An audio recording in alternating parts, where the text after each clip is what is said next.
In our digital dive, another major 2020 event is going virtual because of the coronavirus. You can now add the Democratic National Convention to that list. It's still going to be in Milwaukee, but it's going to look a lot different than years past. Now, Joe Biden plans to accept the nomination in person, but delegates are being asked to not travel to the city.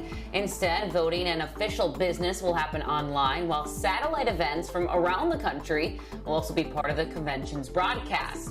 The convention, originally slated to happen next month, was pushed back to August 17th because of COVID-19. According to the Democratic National Committee, extensive health and safety measures are being put in place for those who will be in Milwaukee for the main convention events. On the other side of the aisle, President Donald Trump plans to accept the Republican nomination in Jacksonville, Florida. Charlotte, North Carolina was the original site of the Republican convention, but pushback from state and local officials about social distancing concerns prompted the president to move his event. Now, conventions, they're usually really exciting. A lot of people go there. They build up and rally behind their nominee. So it's going to be interesting to see how the Democrats are going to do this virtually this year, while the Republicans, on the other hand, are still opting to have people there in person.